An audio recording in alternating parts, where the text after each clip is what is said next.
ready? Here we go. Good evening and welcome to the Public Works Committee meeting for the Winston-Salem City Council. As usual, we have a consent agenda and a general agenda, and the consent agenda items will be taken first. Are there any of those that any member of the committee or council would like to pull for discussion? There are no items, Mr. Chairman. I make a motion to approve. Is there a second? Second. All right, moved and seconded to approve the consent agenda. If there's no discussion, those in favor, please vote yes. Any opposed, no. And that's unanimous. Very good. Let's move then to general agenda, item number G1, please. Item G1, resolution approving the master encroachment agreement with AT&T for small cell wireless facilities, various locations in the city of Winston-Salem. And presenting will be? Good evening, Chairman Bessie, members of the committee, members of the City Council, Damon Duquesne, Assistant City Manager. I'll go ahead and take the lead on this one. All right, sir. Please go ahead. Yes, sir. So the item for you tonight is a master encroachment agreement for small cell wireless facilities throughout the city for AT&T, approximately 150 locations.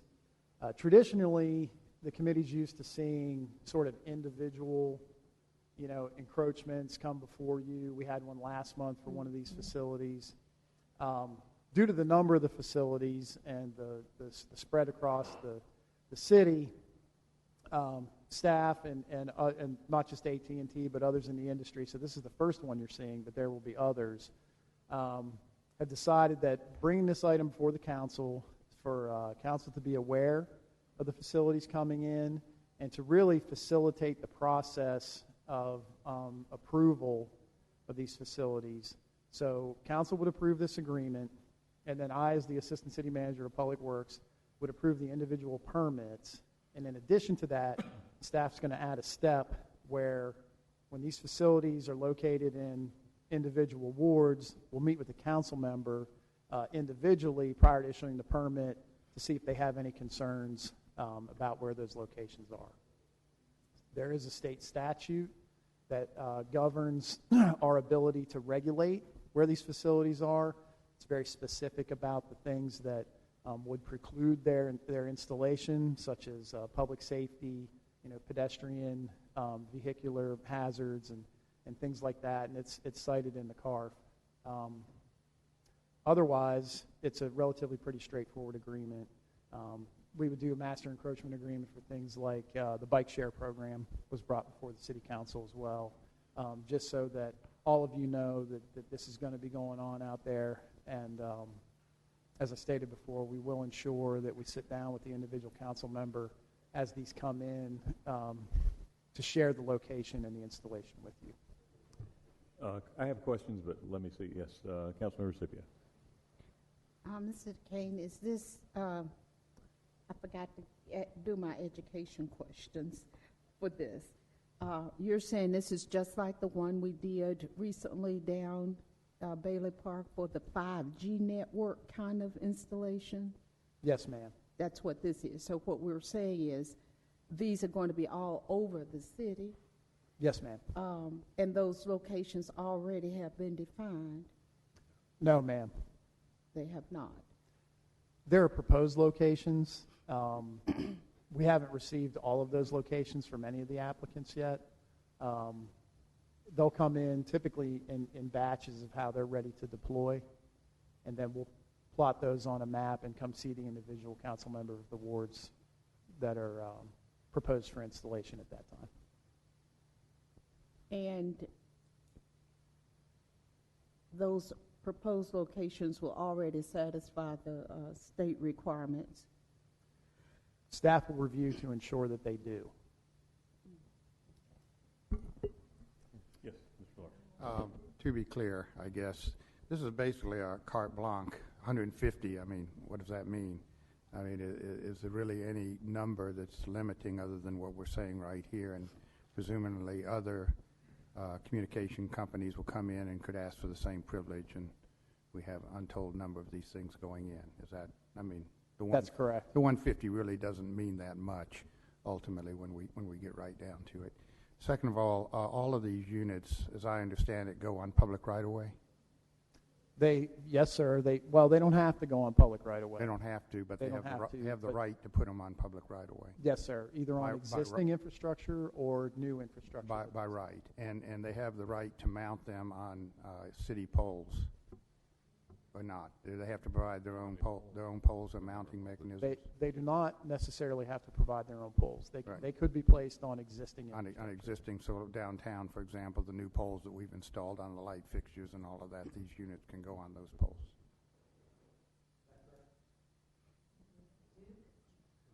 Hey, I'll go ahead and make it. There are two representatives from AT&T here to answer any questions that I can't handle. Then since we're getting information from them, perhaps you would care to step up to the podium so that folks watching will know who you are and who you represent, please. Yes, sir. Good evening. How are you? My name is Kathleen Evans, and I work for AT&T. And your position, your title? Is External Affairs for most recently this area. Please go ahead. You were going to add some information. Yes, sir. It's my pleasure to be with you tonight. I appreciate you looking at this item. So specifically, Councilman Larson, yes, the law does allow for us to co-locate on poles, whether city poles or a Duke pole. There are a couple kinds of Duke poles. There are lighting poles. Some of them are energized and not. So we have agreements to be on some of their poles, and some we do not at this point in time. Right. So under these agreements, can more than one company locate on the same pole? Small cell, it depends. Depends on whether the equipment on those poles, it is possible, theoretically possible, but you wouldn't want that equipment, the radio signals interfering with each other. So it's sort of first come, first serve, most likely. Whoever can put them on our poles fastest gets to do this. Yeah. On a separate matter, and since somebody brought up 5G, do I understand correctly we have a study going on 5G right now? Councilmember Larson, the city does not have a study going on 5G. If you're referring to the email that was sent to the mayor and council, that we've received legal questions about that, and I believe our attorneys responded to some part. Yes, I apologize, but we do have a memo from our city attorney on the question of local authority to address the issue that had been raised in those repeated emails about the impacts of radio frequency emissions, and maybe that's a separate matter. That's a separate question. Okay, thank you. But if we can just note that we'll need to go to Ms. Carmen for that information. Actually, I had questions for Ms. Evans and for Mr. Duquesne.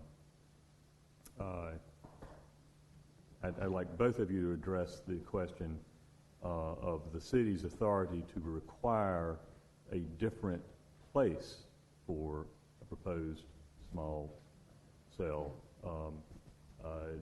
What we have seen in past individual cases are instances where there was an aesthetic issue with where the facility was located, or potentially in one case in my ward, a question of potentially some noise issue with the original proposed location of a small cell, essentially right outside somebody's apartment window. And I'd want to ensure that we have the ability to address those inadvertent conflicts and require things to be shuffled down a few poles, for example. So I'll give it a shot first, Kathleen. I'll read to you what the statute states as far as denying a permit. And it's pretty straightforward and very simple. It says that it cannot be detrimental to the public health or safety or impair the free flow of pedestrian or vehicular traffic.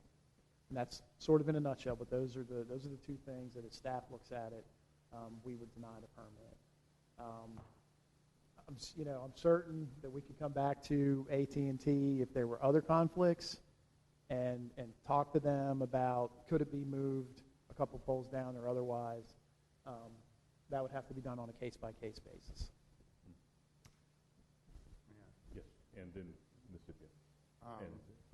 I think the only tool that's available to this council in regarding these matters and negotiations is delay, really. I mean, we have... No, we don't have delay. This is shock well, clock. only in Shock clock. processing. We have 45 days. We have so many days to complete that. I don't know what your timetable is for flipping these things around.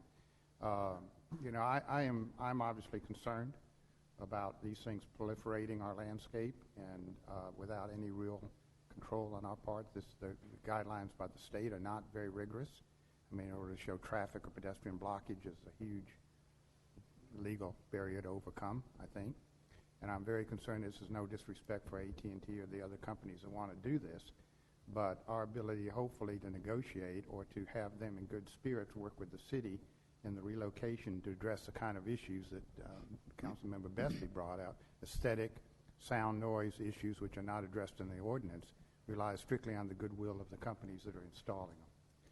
And I don't know if those negotiations are going to have to occur then with you and need to occur in front of council. But I hope that as we open up this door to an unlimited number of installations, that we have the ability at least to have some word about the aesthetics, noise, other concerns that we have, and those be articulated. And if you have a problem with that, I suggest we bring it back to council. No problem there, and may I add that the state statute allows for historic considerations. Okay. All right. Mississippi. The benefit of having these little things stuck on poles around our city is to AT&T, I assume? No. Company, it's a benefit to you? It's a benefit to the community. Actually, small cells, the technology of small cells, they're the building blocks to future 5G. So they are not necessarily 5G in and of itself, but they are the building blocks to better performance, lower latency, higher speed. So as the community moves to utilizing their small cells, their smartphones more and more, or their portable devices, they just get terrific performance. Will the city benefit in some kind of way financially by having these on our utility poles, or the utility poles of Duke Energy or anyone? Does anyone benefit financially? No, ma'am. So it's a gift to the community?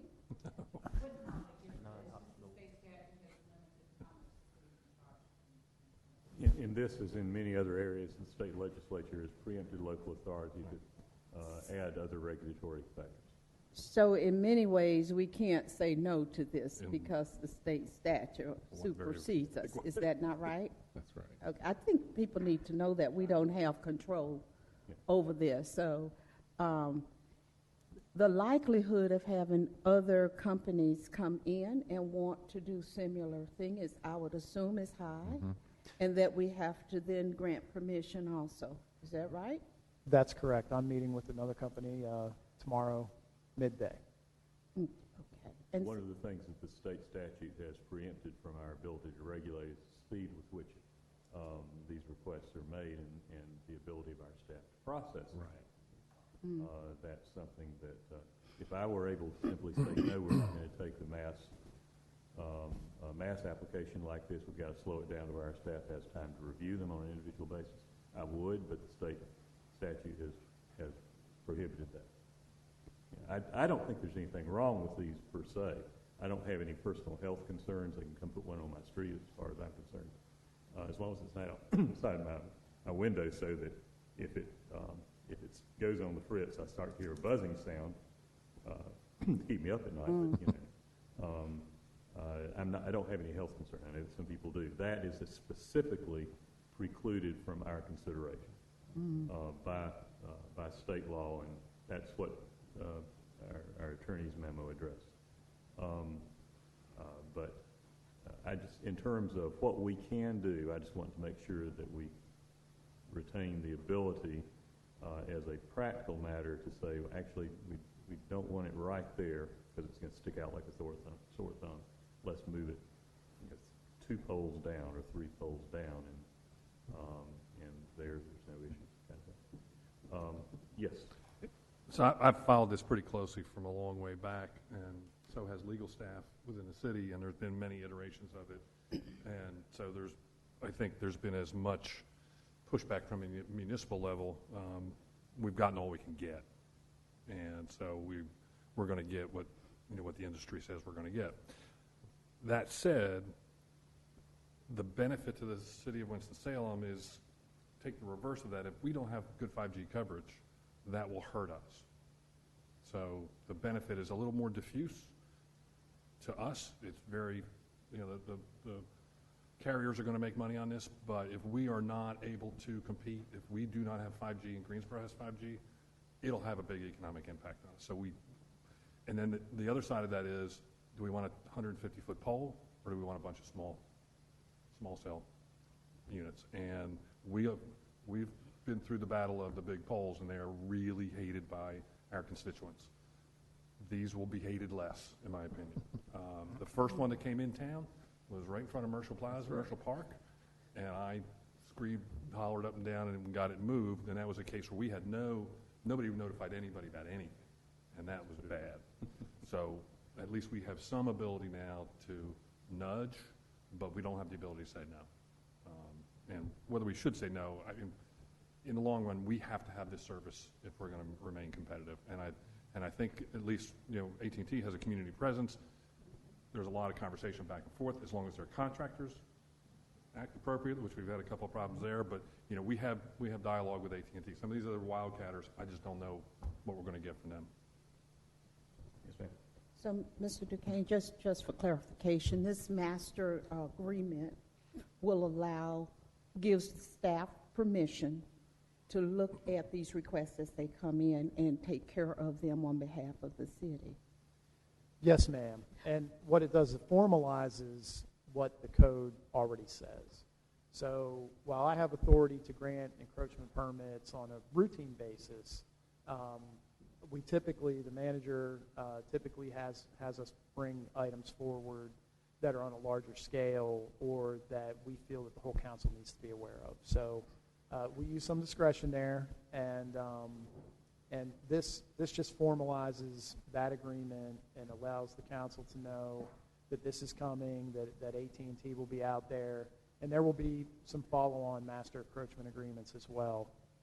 And I appreciate the comments about taking staff into consideration because there will be hundreds of these that come in, and we need the ability to process those in partnership with the applicants. The purpose of these meetings is to establish some protocols and some agreed to processes that help us meet the 45-day commitment in the statute and to ensure that we've had a chance to get with everybody who needs to weigh in.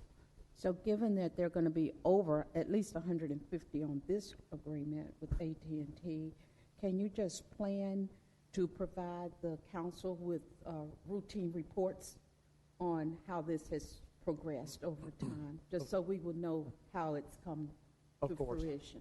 Yes, ma'am, we'd be happy to. Other comments, questions? Do we really need 150 cap on this thing then? Is that relevant? It's not a cap. That's the number that was provided by AT&T as what they expect to be coming through. If it's 151, I don't feel that this would preclude us from approving. If we're writing a resolution here, whatever, does that become an encumbrance? I mean, realistically, functionally, is this something we need to go ahead and admit? I think we've got the best deal we're going to get out of this, and I'm ready to move approval. I'm just wondering, functionally. The way the resolution is worded, it says approximately 150. So we'll use some discretion in interpreting that. Okay. I'm ready to move approval on this, Chairman. All right. If you want to make a motion, we'll come. I second. All right. Motion's been made and seconded to approve the resolution as presented. Mr. McIntosh. I don't remember exactly what the language is, but I know there's language in master agreement, just the proposals that I've seen that talk about when a tower, small cell tower, stops being used. what our rights are as a city to have that taken down. Can anybody refresh my memory on that? Marlena? Yes, Councilman. So I believe, if memory serves, that, thank you, Kathleen. It's 180 days. It's the earlier of 180 days from the date that the company indicates that the facility is being abandoned or it ceases to transmit a signal. And then we can notify them to remove their equipment. If they don't do it, I think it's within another 180 days, then we can do it and charge the cost of them. Okay, so that, to me, speaks at least to some of the question of overpopulation. Everybody comes into the land grab and says, everybody wants to put 150 out, and we end up with them all over the place. If it's not economically viable for them to be there, they're going to go dark. At that point, we have the ability to tell them to take them down. Yes, yes. Thank you. And I believe it's 180 days, yes. And I believe that we have a requirement for them also to start using it to provide wireless service within 6 months. Great, thank you. Okay, any further discussion? If not, those in favor of the motion, please vote yes. Any opposed, no. Okay. We have 3 yeses and an abstention. So this will be on for discussion at our next council meeting. All right, thank you. Next item, please. And thank you for your time today. Item G2, Winston-Salem Transit Authority Service Update. And I believe Ms. Woodson is coming forward to give us your report. Thank you. Good evening, Public Works Committee and City Council managers. Good evening.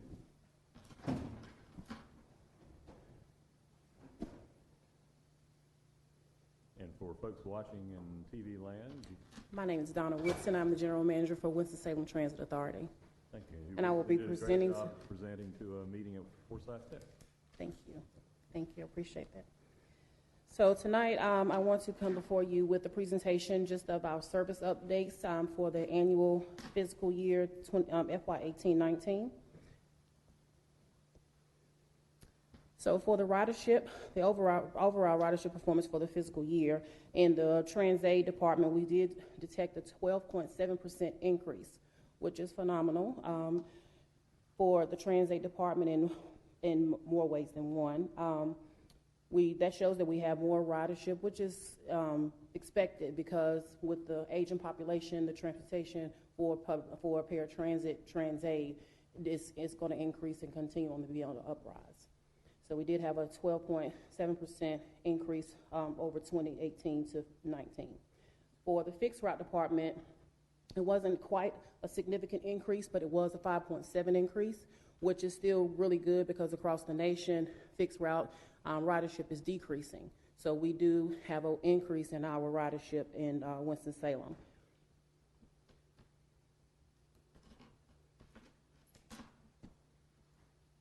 So what we did was we had our planner to dive a little bit deeper into the routes so that we can show the growth and a percentage of growth for each individual route.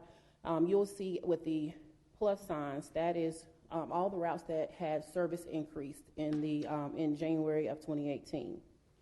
So from this slide, you will be able to see that the fastest growing routes, and of course, Union Station, the Route 100 had the highest increase in percentage of ridership.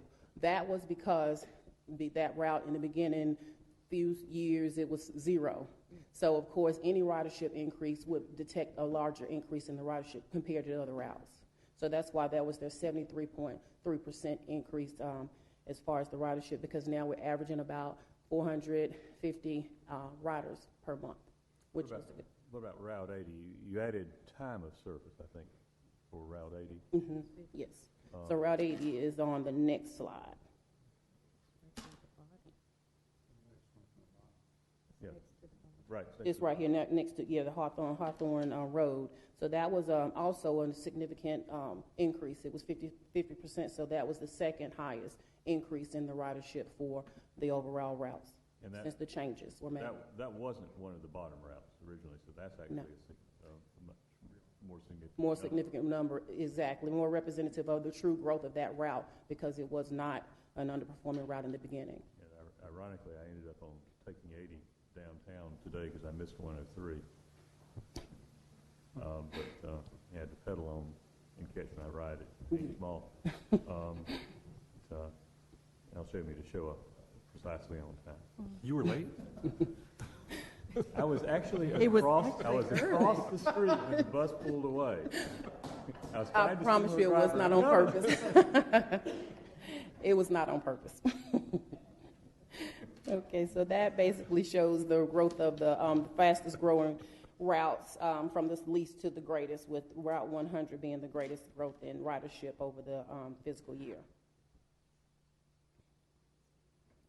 So next we have a depiction of the ridership with the decreasing routes. The ridership decreased the most on Route 99, which is a circulator. So we had a 9.3% reduction. And we're showing these, the difference in the ridership where it decreases or increases, but we're still studying the data to see the trends and identify what factors we think may cause the decrease or the increase in ridership. So we'll be prepared to give you more of an update once we kind of identify the specifics to what we can address to these. A lot of it was due to the changes in the route, the service. I'm sure that was the majority of it, but we want to drill down a little bit more so we can give you some more specifics if that's available. Yeah, 83 stands out because I know that's one of our best ridership routes, isn't it? Yes, So the Walmart people. Yes, that is a heavy ridership. It used to be, but we did see a decrease compared. I don't know if it was just because of the route changed, how it changed, and the services we no longer service on that route, but there was that decrease in ridership overall. The bridge? Was the bridge out? No? Peters Creek Bridge was never out. No. It was all right. It was all right in 18. Okay, excuse me. No, that's okay. So then we're moving along to on-time performance. And that on-time performance is a key key performance indicator that we look at to make sure that we're performing. And that means if we're traveling on time, picking up our passengers on time, getting to our time points, and all of our schedules have time points. And that's what this is adheres to. So, and of course, in the fixed route from 18 to 19, we see that the on-time performance did increase slightly, which is good. And then for the TransAid, we saw that it actually decreased. That decrease in on-time performance means that we were a little bit later than we would like to be for picking up and transporting our passengers, and that's due to the increase in ridership. So we are transporting more passengers with the same amount of vehicles, which will affect your on-time performance in a negative way. I think probably given the numbers involved, that's completely understandable, but I think the more significant item is that we saw no negative impact on our fixed route on-time performance, despite the complications with the business 40. Right. Mm-hmm. Right. Yeah, we're doing a good job. Yes. And I believe that's contributed to planning the routes appropriately and servicing those areas so it didn't drastically reduce our on-time performance. Okay. Yes. And the TransAid probably could be affected by the customers who are late, and you're having to wait for them. We do, because of the aging population. Some of them require a little bit more additional time to get to the vehicles. They require a little bit extra help. We have more of our passengers that require door-to-door services. So that means the driver has to actually get up out of the seat, secure the vehicle, go to the door, and assist that passenger to the vehicle, make sure they're strapped in before they can even move forward. And with the condition of the population, that is another reason why. Mm-hmm. But we also see that on fixed route as well, just to put that out there, because I actually I rode Route 91 last week, and passengers, they'll take forever. They see the bus coming, but they don't have their money ready, or they know that they have to fold the stroller down and take the child out before they board the bus. And at several stops, you see that, and they don't do it until you pull up. So that also affects on-time performance, because the fixed route driver cannot move that vehicle until that stroller and that child is safely secured on the bus. So all those things are driving forces to why the on-time performance can't be as high as we would like for it to be.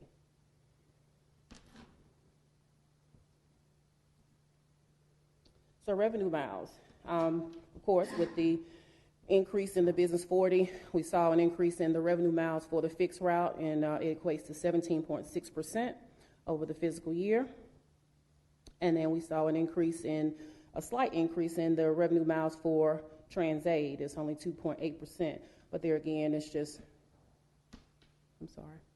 What does revenue miles track? What's that? It tracks the miles that when the bus goes from the time that they enter into service until the time that the service ends. So while there's paying passengers on? Yes. Okay, thank you. While those vehicles are moving, that tracks the revenue miles. Would the number for the fixed route indicate service expansion over that period? Or, Yes. Okay, And normally, the revenue miles for fixed route are consistent, and it remains the same unless we have a missed trip, because if we have a missed trip, we have to deduct the revenue miles. But if we have increase in service, whether that be for special events or increase in service with the Business 40, that actually drives our revenue miles up. okay, thank you. Just another question. Were there any price increases between the two fiscal years? No, ma'am. Okay.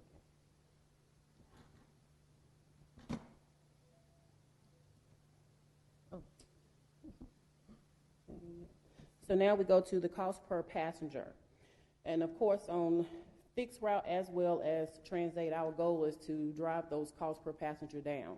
We want to transport as many passengers for the least amount of money as possible. So for the fixed route, in 18, it averaged at $6.52 per passenger, and then in in FY19 it was $6.18. So it dropped about 5.2% over the fiscal year. What would you attribute that to? Ridership. That's the only thing that's driven by ridership. More riders. Mm-hmm. Yes, more riders. And the same with TransAid. Of course, we see that it dropped significantly, which is good. Most systems average from $20 to $24 per passenger for paratransit or TransAid passengers. And we dropped an average of 17.3%. And then, of course, FY19 is $16.41, which is not great, but it's not drastically bad either. We did see a decrease in that, and the more passengers we fit on that van, the better cost per passenger we'll get. Yes. Do we have a measure of what our percentage of use is, how full those buses are on an average? I don't have that, but I can definitely. I guess my point is we've got a lot of room for growth. We have a lot of room for growth, yes. Yes. So the passenger mile, the dollars per mile will come down as passenger ridership goes up. Right. Yes. And particularly on some routes, there's some routes that we have that at least the peak periods are full, Mm-hmm. standing room. Others that are essentially never standing room, and we can fit a lot of extra folks on. Yes, ma'am. This cost per passenger measurement, do you have a goal? Because you said you'd like for it to come down. What is the goal? Well, our goal for fixed route actually is dollar for either one is dollar for dollar. That means you're getting your money's worth, because that's how much we charge for a single trip is $1. So that's what we would ideally have our goal to. Now, will we ever attain that goal? That's probably not going to happen, but we can work towards it. And the way to do that is come up with different ways to alter the routes, modify the routes so that we can make them more usable for the citizens, and more flexibility, more increase in service, so that we would increase that ridership and fill these buses up. Because I still see buses that are half empty or empty during certain times of the day. So we're looking at all of that data as well to look and see if we need to make changes in the near future to try to increase our ridership by making the routes more efficient. So is this telling me that we're really subsidizing each passenger by Yes. $5.18 On average. On average, yes, ma'am. Although Winston-Salem is not, necessarily doing that fully Federal. out of our rate, because we do get federal funds, yes. funding. But it is a subsidized Yeah. ride. And That's the key. It's really heavily subsidized. yes, one of the things that we like to remind folks is that all public transportation and I don't just mean all public transit, but highways are heavily subsidized by tax money. Yes. And it's to have a system that has more than one way to get around, including one that is usable by folks who either don't have access to a car or have sort of irregular access to a car. We've got to put public investment in. Those are really good numbers compared to Compared to national most of the experience. transit systems, yes. As I always try to do, I want to bring this back to affordable housing. So these numbers can improve if we can bring development along these bus routes. Lines. And I'm going to ask MAP Forsyth to do an overlay of bus routes and population density, because we want to encourage density along those lines. Right. And that drives cost per mile down, cost per passenger down, and puts more money in people's pockets so they're not having to drive a car. Right, and gets them off the streets and into the bus. Yep, thank you. Yes. Okay. And one of the things that we try to remind folks of as many ways as possible and as regularly as possible is that this is a good choice option. Right. The inner city, the PART regional system has majority choice riders, people that have a car, but they choose to take this because they like the convenience, they like the cost savings. Right. We probably have more obligatory riders in terms of numbers on the city system, more folks that take the bus because that's their only affordable option that they have. But anyone who rides our buses is going to see they're safe, they're clean, they're a friendly environment, and by and large, they're on time. Yes, that's true. I'm sorry, Mr. McIntosh, did you have another? Nope. Okay, I'm sorry. Go ahead. Okay, all right. So, moving to our accidents and injuries for the year, as you can see, we have an area of extreme opportunity to make a difference, because over the year, our accidents and incidents have significantly increased. And in talking to staff and looking at some different numbers, a lot of the accidents happen. They feel as though it was contributed to the changes in the service, but our main issue is, to be honest, is hitting fixed objects. So that's what we've tailored our safety meetings to, and our training modules monthly. We used to have our safety meetings quarterly, and I have since then increased them to monthly so that we can have more involvement with the operators and more training focused on these accidents and reducing them. They're not high dollar amounts, but they're accidents. They can be prevented, and that's what we deem them as preventable or non-preventable. So that's what we're working towards, but the numbers speak for themselves, and they're not looking good for this period at all. So that's a focus for us. Give me an example of some of those non-preventable accidents. Non-preventable? The green one. The non-preventable is where the operator did not have any fault in the accident. Once we did the complete investigation, we found that the operator was either sitting at a bus stop, and for whatever reason, people don't see the big bus or the big van, and they're loading or unloading passengers, and someone just runs into and this rear ends them. So they're sitting there, and or if it's on a two-lane street, and they want to pass the bus because they don't want to wait, then they'll go by and they may clip the mirror. But when we pull the video footage and we see that the operator was sitting there, loading or unloading a passenger, and someone blew by them and broke the mirror, that was no fault to our operator. So that gives an example of a non-preventable accident. Somebody's nose is down in their text. Yes, that's oftentimes what it is. So these are vehicle-on-vehicle accidents, or not? They're not pedestrian vehicle accidents? They're inclusive of every accident, and if it's vehicle, pedestrian, we haven't really had that many, thank God, passenger or pedestrian accidents, but this is inclusive of all of those, as well as the injuries, where somebody may slip, trip, and fall, because we actually deem that as preventable or non-too. Somebody fell out, getting out of the bus, fell on the pavement or something? Yes. And those are listed as incident. Or non-preventable? Depends on what it is. It depends on how it happened. Like if it's an driver that actually was walking and not looking and then slipped, that's a preventable, because if you were not on your phone or whatever you were doing, you were looking, then you could have prevented that from happening. Okay, well, thank you.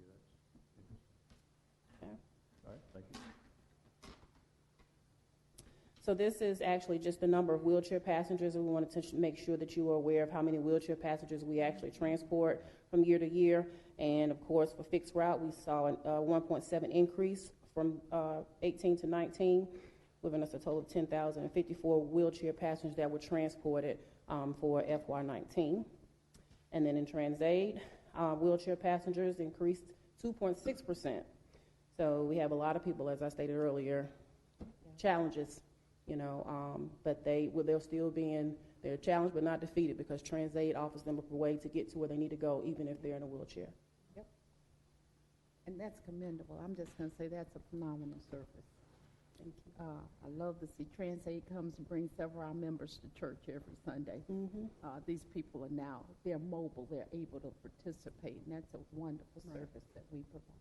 Yes, and that's what we spoke on heavily in our last safety meeting, just pointing out the fact that, people do have challenges, but we offer them a quality of life that they may not have other than TransAid or fixed route. So we need to, address that and make sure that we provide the best service possible for our citizens. And bicycles, Mr. Bessie. So we have an increase in our 17.8% increase in our bicycles. These aren't all. So yes, we saw a lot of people are riding bicycles, getting healthy, but then they're get on the bus and get to where they need to go in a quicker manner. It's probably Mr. Bursey.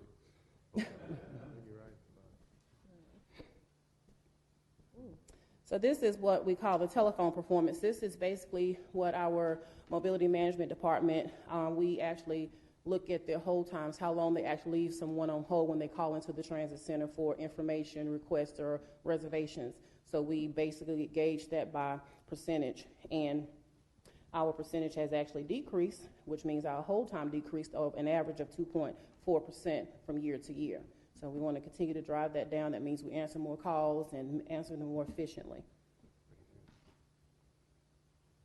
Moving right along, maintenance-related hours. This is just to show or capture the total maintenance hours and the mechanic hours and the inspection hours from year to year. Inspection hours is basically when they're doing preventative maintenance on the vehicles, oil changes, and making sure they have the PM, A's, B's, C's, the preventative maintenance that we're required to do on those. So that is what that shows for FY 18-19. I remember at one point a couple years ago, we were seeing a lot of downtime with some of the hybrid buses. Has that been resolved? As far as I know, yes, that has been resolved. Great. They're on the street. I did remember hearing indirectly from one or more drivers that they were concerned that the hybrids were not as reliable as they should be. We from my maintenance director, we have discussions about future bus purchases being diesel versus hybrid because of the issues that they have had in the past with the hybrids. So that's the discussion that we're having to determine whether or not it would be more feasible to do hybrid purchases or diesel. Yeah, I like the hybrids. I like the cleaner vehicle with the better gas performance, but I also want the buses on. To be able to run. On the job. Yes. And last but not least, I wanted to make sure that you all had a quick capture of the vehicles that we purchased in the last fiscal year. So that's all this is just a summary of the buses that were purchased in FY 18-19. Back to I think John, Mr. Lockton had a question about. I have a couple questions that sort of relate to the last two, actually. We purchased 10 vehicles, looks like, last year, or the last 2 years. They're all the same model. Can you tell me the size of our standard bus, how many people we carry on a standard bus? For this purchase, these are TransAid vehicles, and these are all TransAid. So these are our standard large bus carries how many people on board? 28. How many? No, not TransAid. Not TransAid, the big buses, the Route 100 buses. Yes, the big buses, you can seat about 32 passengers on each bus. It's just 32. I'm surprised it's that small. It's small. Yeah, and it a looks TransAid bus carries how many people? 18. 18.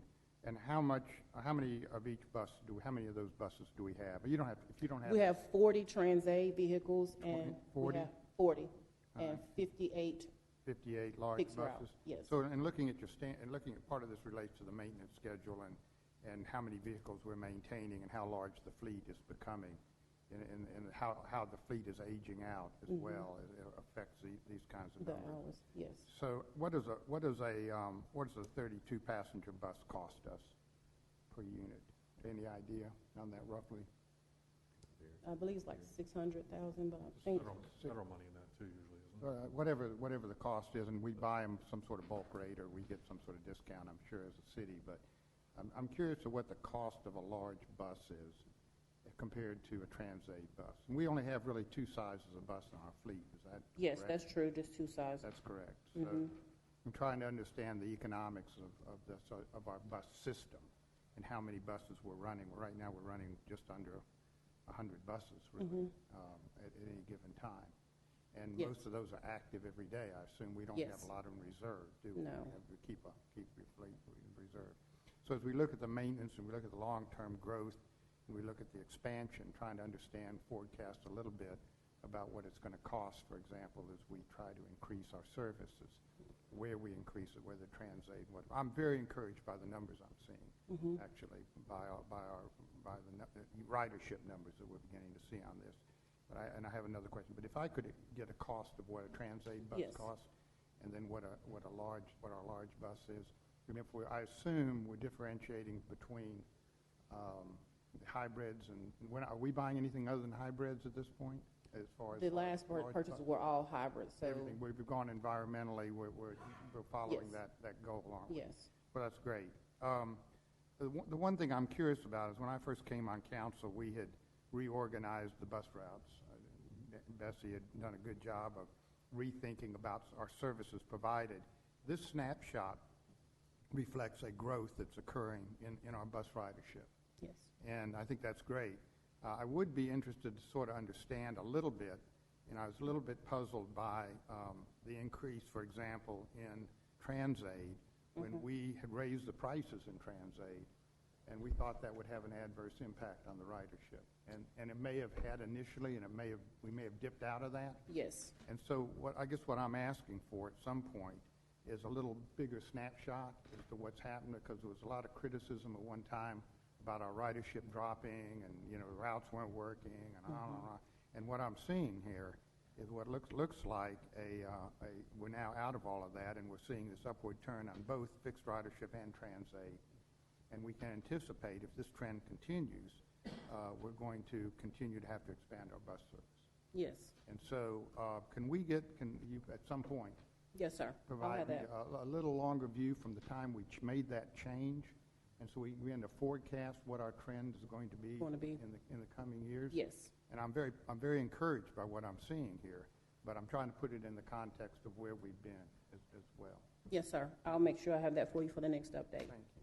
Yeah, and one of the things that, the attitude has changed Yes. in the last few years. We've gone from being a maintenance system to being a growth system, and actively working to promote the ridership on the system, as opposed to looking to cut every dime we can from every angle. And we want to make it more usable for the folks who have to have it, and more attractive to the folks who could benefit from it, even though that's not their only choice. Right. Yes. Saves mileage on our streets, saves pollution in our air, and makes for a more attractive community to the younger demographics that don't want to have to drive it. Well, may I? Yes. Yeah. While I'm dumping on you for additional work. That's okay. The statistic percentages are interesting, but I have a problem with what they really mean, and I think you've raised that point with 100, is that, 70% of, 3,300 people is not It's not really a true significant number. indicator. Right. I'm a great supporter of 100, by the way, but I do think it would be more useful for me to understand what the actual number of ridership was. If we're losing 0.9%, whatever, on the Peters Creek route, but that only equals to whatever number. It gives me a better handle as to what the actual ridership means. Okay. So if we could understand the body count on these things, Yes, sir. as well as the percent, I think the percentages are interesting as a trend, But I do think to get a bigger picture of where the people actually are on the bus would be more useful for me to understand our ridership needs. Yes, Thank you. no Ms. problem. Breckfast? What makes our buses hybrids? What are the, I'm assuming there's dual propulsion? Basically, it's the exhaust and the fuel. It's not the diesel and everything. It's the clean air component of the vehicles, and that's what they basically contribute to the hybrid effect, because it makes the air cleaner because of the exhaust that is eliminated from having hybrid buses versus diesel or gas. Better gas mileage, better fuel mileage per mile, and it's because you have, our engineer can probably explain the details. No, okay. You don't have a Wrong kind of engineer, sir. Wrong kind of engineer, sorry about that. But I mean, the hybrid sort of denotes two different. Yeah, it's, there is an internal engine system that uses some of the charge, I believe, from the braking itself. Regenerative braking? Yes, it's like the smaller passenger vehicles that people buy, the Prius. Okay, so there's an electric motor component and a diesel motor component. Yes. Okay, that was my question. Okay, have we ever used? I mean, I know some of our bigger fleet trucks use compressed natural gas. I know we have fueling stations, I think, on our own, and there's also a public one in town. But Yes. We don't have that here, but we have been researching that aspect of it. It has a lot of issues, to be honest with you, with that component, but it's something that we are looking at. Okay. We've been researching and getting some information on whether or not that would be feasible for us. Just as because long it as is we an look at it added as an cost with option. the charging systems and location and the times, and we've actually researched some other properties that have them and been in conversation with them about the pros and the cons before we step out there and get ourselves into something that we regret later. Great, thank you. The national trend is actually toward more use of all-electric buses. Yeah. Tesla will probably have one soon. Yeah, I mean, they're out there. You do have some cities that are moving to purchase of all-electric as opposed to just hybrid buses. I'm not sure who the closest, I can't recall who the closest one is and what the cost factor is. Because when I was asking a little bit ago about the hybrid performance, I expect it was a matter of how new the engine model was. That anytime something comes out and it's relatively new, you have more bugs in the system that tend to get worked out. If it's a good solid technology and it ends up used for a longer period of time, subsequent models are they've found and eliminated the system. I don't know at what point we are in the technology on all electric buses yet. I'm sorry, someone had their hand. Yes, Mr. Phillips. I'm sorry. I am very interested in sustainability in our fleet, and the hybrid is certainly a step in the right direction. Does the TransAid bus also have hybrid capabilities, Yes. or is it hybrid also? Is it Yes. hybrid also? All of them?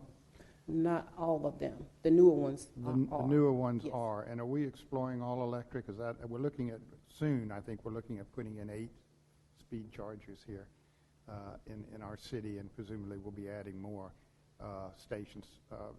I'm curious about the cost effectiveness too. I'm sure staff is continuing to look at trying to meet our sustainability goals. And, I don't know where we stand on replacement vehicles and all the complexity of doing a fleet of 100 vehicles. But I am anxious to continually think about whether or not electric vehicles is possible, particularly with new charging stations and everything that's being created. Sooner or later, we've got to be responsible to do that as a city, and I'd like us to kind of keep that goal in mind. Yes. Thank you. Yes, sir. Other questions or comments? Anything else, Ms. Woodson? No, I think they had a couple other, but it was quick. You didn't know about that? Okay. You already have that in your packet. It's basically just the updates for our ridership, for the month of July. That was just an update for July 2018 versus 2019, and it actually gives you numbers instead of percentages. And then there was a handout that was also included about Remix, and I just wanted to brief the Public Works Committee and managers on the Remix software that we just recently purchased, and we're in the training and implementation phase of that. And this is basically a software company that provides a planning tool for us to utilize for quick changes, whether it relates to detours or route modifications, implementation. It gives you different demographics once you enter the data in, census data, poverty. I gave you a snapshot of what type of demographics that the Remix software actually offers, and just wanted to make you aware that we have purchased and we're in the training phase of learning how to utilize that tool that we have now to help us with our routes in the future. Yes, Ms. Scipio. I'm sorry I had a conflict on the free ride day, but how did that go in the spring? Wasn't it in April? It was April the 26th, and it went really well. Passengers were very receptive of that. They welcomed it, and they wanted to know if it was going to continue. And are we going to have another free ride or anything to just promote winter or fall usage? We have not discussed that, but we can definitely bring it to the table and to see if we can get approved for that. But it has not been discussed at this point. Remember, one of the buses. It may be something around the holiday, that maybe to get more people down Haynes Mall instead of getting the cars. Santa rides. Something, Yes. Santa rides. Yeah. I love it. Santa rides. Okay. That'd be a good idea. Yeah. Okay. So that's all I have for you all tonight. Thank you. For Thank your you very attention. much. Appreciate Thank it. you. Excellent Thank report. you. Thank Good you. work. Outstanding, yeah. Thank you, Lee. We worked well. All right, thank you. And that leaves item G3.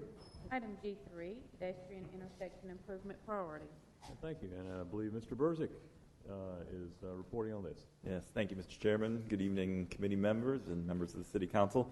And you are, for folks watching. Matthew Burchek, the Bicycle and Pedestrian Coordinator with the Department of Transportation. Thank you. So we wanted to provide a brief update on the pedestrian improvement projects that came from the pedestrian crash analysis we did earlier in the year. If you remember, that evolved from a crash analysis to a project identification process. And from that process, we identified two primary sets of priority projects. One of those priority sets was intersections where we had fatal crashes, and the other set was projects that we had begun some kind of design work on, had done some evaluation on. And the update, the item that you have, probably the easiest way to digest that update is to think of it in terms of 4 concurrent processes that are going on to address the design and construction of those projects. One of those processes affects only 2 of the projects, Broad and Salem, that intersection, and then Sprague and Glendale, that intersection. There's a contract with a construction contract that should be coming to the council in October to award the contract for construction of those 2 projects. The second process is it's another construction award, this time for concrete work, so an on-call concrete contractor who can take care of some of the construction of these projects as the need arises. So again, that contract should be coming to the council in October. Third process is similar construction contract, on-call construction contract, but this time for signals and pavement markings. So again, as these projects require that kind of work, we will have on-call contractor who can assist us with that. And the final is, the final process, the fourth, is the on-call engineering contracts that we awarded recently. So a lot of these projects need design work before we can even discuss construction. So between those 4 different processes, all of the projects are covered in basically in one of those processes. And you'll see on the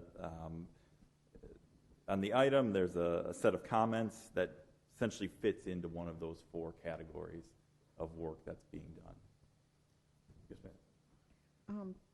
Interesting report. Just clarification. The order in which they are listed, is there a priority to them, or is it just to numerically list the different projects? Yeah, that number is just as an identifier. Okay. So it's not this is the first No, priority? no. Okay. They're all priorities? They Thank are. you, Ms. City manager says they're all high priority. Everyone gets a truck. Okay. Great. Yes, Ms. Rowland. My compliments to the chair who generated $2 million, right, for these projects? Compliments to the taxpayer. To the taxpayers who managed to get this. Are we expending the full $2 million in these projects, or we have more left over after this? Yeah, I believe there will be some left over after. Where are we in our count? Do we have any idea what this total is? I did not sit down with my calculator to figure it out. It's about 1.54 million. 1.5, so we got about that's where we're estimated at right now. 400 depending. Bid prices may And then it affect. varies, so we got some contingency, basically. And Yes, didn't sir. we already have about 1.5 million in the works? Yes, sir. So we've got actually still another 2 million, assuming the bid prices come in at estimate. We've got another couple million. So this list is a Good to great know. start. We can anticipate more. Yes, sir. Good. I got more. Yes, sir. Sure you do. There's more out there. There's more out. That was intended as a down payment. This is a good list. Anything else on this? When do you think we'll have reports start coming in of X completed, Y completed, Z completed? Well, let's see. So probably the projects that are furthest along, the Winston-Salem and Sprague-Glendale, if those awards are made in October, I'm not sure when construction begins on those. I might have to defer to Jeff on that. I can speak to those. Come on up to the podium. Tell us who you are, and Thank we you, know Mr. who Chairman, you are. Tell members of the everybody committee. who you are. Jeff Fansler, Deputy Director of Winston-Salem DOT. The two intersections have been bid, and we've actually opened the Broad-and-Salem one. So I'm not sure that it would actually have to come to council, Mr. Manager, because it is under 100,000. So we've got that. We've kind of hit our mark there, and we're hopeful that there's no issues there. The other ones we have on the street are the traffic signal on-call that was mentioned by Matthew, and we're opening those bids at the end of the month. So everything is moving. So awards in October, as mentioned, are likely, and towards the end of the year as things come in. We're still waiting on the concrete. There's still some work to be done there. It's just working with purchasing to get everything moving in the right direction there. So that's forthcoming later this fall. So, for example, the Miller Street, South Creek, when you say advertise for October award, you've got bids and you're anticipating that. Mr. Chairman, if you recall, we've advertised those projects twice as a whole project, and we were unsuccessful getting bids. And so this method of breaking them apart, do pieces, so we'll likely do the signal work and then come back and do the retrofitting of the concrete, that modifications that need to take place, and kind of build that out, just because we were unsuccessful with the first approach. Can we just ask Blythe and Flatiron to stick around for a couple months after they finish business? I just said work on Sunday for us, you know. They could, Moonlight. I'm not sure that we have the scale of project for them. Moonlight, you know. Yeah, just a little extra work. Yes, ma'am. I'd just like to make a statement about our Union Station opening on Saturday and how excited our residents were to see the signaling room. It was a great attraction, and it is a phenomenal site. And fellow council members, if you haven't been to Union Station to see that, you need to, because it's phenomenal. And people just love seeing that room. All kinds of great comments, because it was open to the public. Well done, well done. We're looking forward to the whole DOT going over there and being phenomenal next year, 2020. Yes, ma'am. Very good. Anything else on this item or other business before this committee tonight? Yes. You know I'm going to have to plug Haynes Park Centennial, which is why I missed your event. And the building is phenomenal. I mean, I saw the befores, the durings, and the afters, and it's really amazing. But Haynes Park Centennial went extremely well. Staff did an incredible job over there, and so I'm just really pleased. The turnout was fantastic. Just the diversity of people, young, old, black, white. It was great. It was really, really good. Lots of fun. When some of us showed our age there, it occurred to me while we were talking that this was the 100th year of Haynes Park, and I had been racing on that track for more than a quarter of that time, but I was still outdone by Councilmember Adams, who's been playing tennis on those courts for about a third of that time. So. So let me just speak one more time. Mr. City Manager, you have an excellent staff. You know, I was- Planning really went over and above at Union Station. Marketing did phenomenally in advertising both Union Station and Haynes Park, and the staff turned out to make it all work beautifully. I mean, we have to be proud of the staff that's here in the city of Winston-Salem. They do phenomenal work. Yeah. And I do celebrate them all the time. It's best. I think you should throw a really good party for We them. should. They're going to want raises. I was going. Speaking of staff, I was just going to say, Chairman and members of the committee, that I wanted to thank Ms. McCullough and Mr. Duquesne, because They did. these three folks that are here today, they are the A team. Matthew, Jeffrey, and Donna. I think they make my job easy. So I'm glad to have them. Thank you. Been very, very pleased by performance coming out of your departments. Thank you. Yes. Can we get an update for TV Land about the Business 40 schedule? So can somebody give the public a rough guess of how we're doing? I notice we've got some ramps open on Main Street. We got paving going down. Any ideas when Cherry Marshall might reopen or Brookstown reopen or anything like that? Yes, sir. So I'll do my best, Okay. and I know I it's can this way. I can tell you this. So found out that Flatiron Blythe, they're going to start working 7 days a week. So that is a commitment from them that's strong. You saw the Main Street ramps that have opened. Cherry and Marshall are the controlling operations right now. So those are the two. They're putting a lot of effort and resources. There's some rock, there's some drainage, there's some really big ticket items that have been challenging for them. So I can't give a concrete date because I've not been told a concrete date, and I don't want to mislead anyone. But it's what we're being told. It will probably be later fall, maybe even turn of the year before we can get that Cherry Marshall back where it's fully complete. It will likely, like Liberty Street, be opened and then touch-up work. So that could happen this fall, but not fully complete until next year. So that will probably be, we'll see a lot of the similar treatments.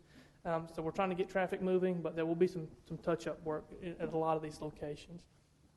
Right now the schedule is for Business 40 to be open early spring, and there are incentives to increase upon that. So the contractor's working hard to exceed that, but right now they're saying early spring for Business 40 to be open. Thank you. Thank you very much. Any other business? I had neglected to pass around the copies of the memo from City Attorney Carmen about authority on the wireless question. So just for your records, you've got a copy of that. Otherwise, I don't think there is any further business for the committee this evening. No, sir. And therefore,